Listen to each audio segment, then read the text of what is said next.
अगर वक्फ बोर्ड नहीं छीनोगे, अगर जमीनें नहीं छीनोगे, तब तक मुसलमान आपके सामने झुकने वाला नहीं है। जानबूझ के मुसलमान को मारना चाहते हो, जानबूझ के इस देश में मिनॉरिटीज को खत्म करना चाहते हो।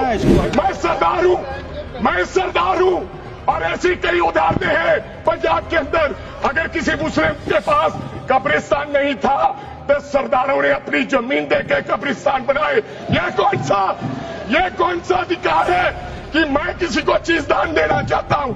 और इसको कौन बताएगा? रिजू साहब ये बताएंगे कि ये प्रैक्टिसिंग मुस्लिम है या नहीं है। आपको लगता है पहले मुस्लिम मारेंगे, फिर सिख मारेंगे, फिर क्रिश्चियन मारेंगे?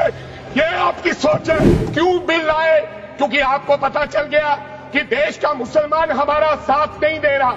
हमने हथकंडे अपना लिए, हमने आरएसएस की नीति अपना ली, हमने डंडा अपना लिया, दंगे हो गए, लेकिन मुसलमान हमारे साथ आने के लिए तैयार नहीं है। जैसा आपने पंजाब में करने की कोशिश की, किसान झुका नहीं, पंजाब के लोग नहीं झुके, सिख नहीं झुके, तो आपने एमएसपी का झगड़ा आज तक डाला हुआ है कि किसान की सास प्रणाली बंद कर दो तो पंजाब अपने आप झुक जाएगा। मैंने आज देश के गृह मंत्री का अच्छे तरीके से भाषण सुना। एक तो उन्होंने कहा कि विरोधी दल भ्रम फैला रहे हैं, मुसलमानों के बीच डर फैला रहे हैं। ये हमने फैलाया हुआ डर नहीं है। जब देश के मुसलमान को लगा कि देश में बीजेपी में 240 संसदों में एक भी मुसलमान सांसद नहीं है, हमारे लिए जगह नहीं है, तो वो डरने लगा। जब आपने कब्रिस्तान की बात की, आपने शमशान घाट की बात की, तो वो डरने लगा।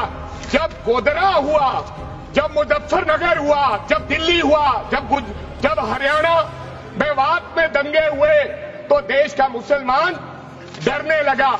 और फिर क्या कहा गृह मंत्री साहब ने? आज गृह मंत्री साहब ने कहा कि 2013 का बिल अगर नहीं आता, यूपीए नहीं लेकर आती, तो आज इस बिल की जरूरत नहीं थी। क्यों बिल लाए? क्योंकि आपको पता चल गया कि देश का मुसलमान हमारा साथ नहीं दे रहा। हमने हथकंडे अपना लिए, हमने आरएसएस की नीति अपना ली, हमने डंडा अपना लिया, दंगे हो गए, लेकिन मुसलमान हमारे साथ आने के लिए तैयार नहीं है।